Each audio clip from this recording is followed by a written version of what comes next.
Hi, welcome to the Storage Optimization module. As you may know, storage performance is one of the most critical aspects in overall workload performance. Monitoring and diagnosing storage performance issues and throughput at the host and at the VM level is critical for us to enable and to optimize storage performance and to minimize bottlenecks. So to do this module, we're going to go through 4 lessons. First up is the storage performance and virtualization concepts. Second lesson, we'll take a look at a new introduction to vSphere support is NVMe over Fabrics. We've been supporting NVMe for local storage in vSphere 6.5 and 6.7, but in 7.0, there's now support for NVMe over Fabrics, basically meaning that NVMe is supported in a SAN besides just as a local storage. There's also another introduction called ISER. This was actually introduced in 6.7. This is iSCSI extensions over RDMA. So yet another high-speed capable storage solution. So lots of options that are available for customers besides the standards of, say, Fiber Channel or iSCSI. We have other high-speed disks to, for us to leverage to give us the best possible storage performance. And then finally, of course, the storage monitoring, right? Being able to monitor storage activity using ESXtop. So in our first lesson, we're going to take a look at those storage virtualization concepts where we're going to have the ability to describe the features that affect storage performance. So the main topics of this lesson are understanding how important proper configuration of your storage devices are. Also, how proper load balancing across available storage is a critical piece in providing optimal performance, and also understanding the significance of storage queuing in any storage infrastructure and how important they play a role in this optimal storage performance. So, storage performance in terms of protocol, right? Choosing the storage protocol, how much of an impact does this have in storage performance? We've got lots of options. Fiber channel over Ethernet, hardware iSCSI, software iSCSI, NFS. There's now NVMe over Fabrics. There's now iSCSI over extended RDMA, over extensions over RDMA. Lots of options. The ones that are storage specific, such as fiber channel over Ethernet, NVMe, those are storage specific. They tend to have faster throughput. They're protocols designed specifically for storage, whereas something like iSCSI, which is of course over internet, over IP, or NFS, which is file IO over IP, there's going to have, as long as CPU resources are not causing a bottleneck, they also can provide a high throughput as well, but they aren't storage specific protocols. NVMe over RDMA as well as iSCSI over RDMA are interesting because they're over Ethernet in a lossless configuration. That has an interesting change in how we perceive using traditional Ethernet networks for your storage layer.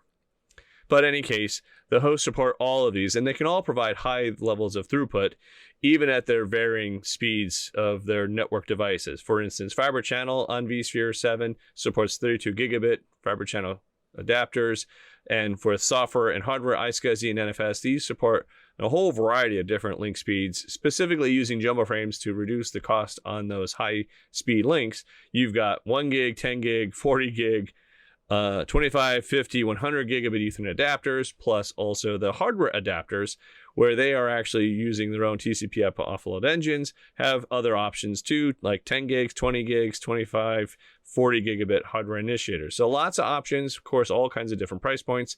You're going to pay for what you can afford effectively, right?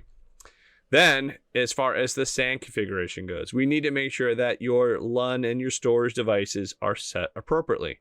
Each LUN needs to be set to the correct RAID level and storage characteristics for whatever applications that your VMs are intending to use. Now, keep in mind, a LUN is typically more of a general storage device, so it's hard to say, let's go and build a RAID LUN that's set in a RAID configuration that's to prefer a certain type of I/O pattern, like, for instance, sequential I/O.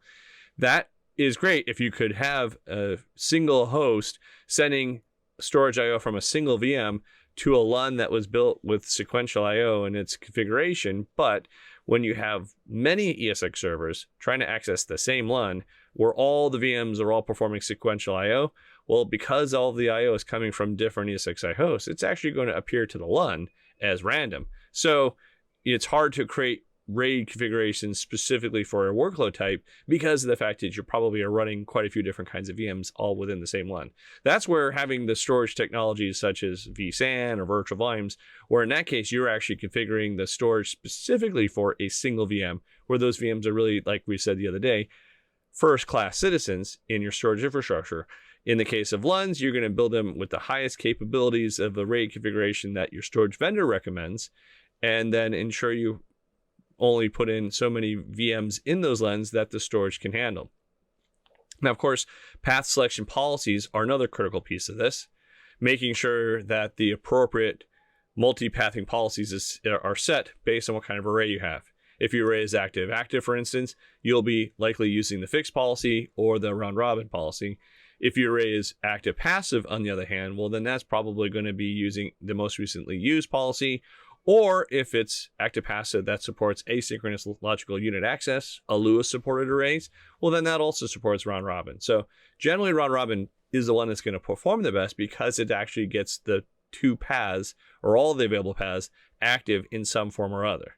In fact, round-robin now in vSphere 7 defaults to a round-robin policy that looks at latency and measure the bandwidth that's available based on the lowest amount in latency across the different available paths. Whereas in previous versions, it really was just round-robining between the two different adapters in pretty much an arbitrary fashion, either every X amount of IOs, or now I think it actually is every one IO operation is when it was flipping back and forth. But now with vSphere 7, the round-robin is now latency-based, giving it truly a good load balancing and an actual computational decision-making process on how determining what's the best path for the storage IO. There's also third-party options too, right? So if you have a certain type of vendor storage array, that vendor usually also adds a pluggable multipathing utility that you can add to your vSphere environment that is specific and proprietary to that storage solution.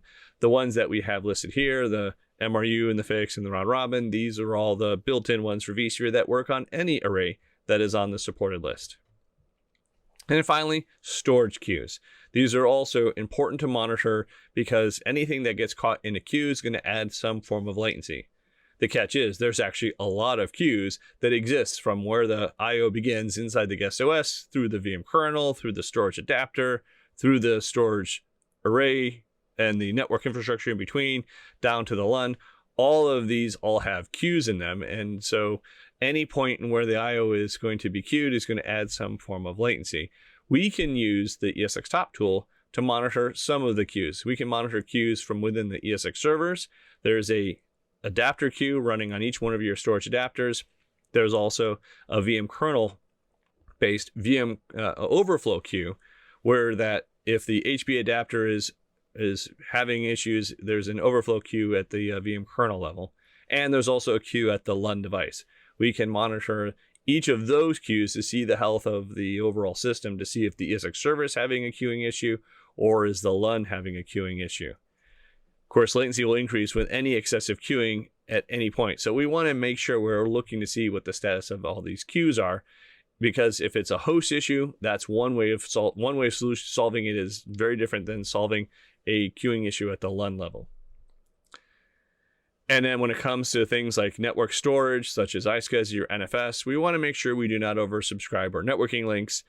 Anytime that those links cause packet drops, that will then obviously degrade our performance. So we want to ensure that those network links aren't being overloaded, causing packets to be dropped. And of course, protocols such as software-initiated iSCSI and NFS, there's going to be some CPU overhead for the protocol processing. We want to make sure that for those situations, we have sufficient CPU to handle the workloads as well as for the storage IO performance requirements too.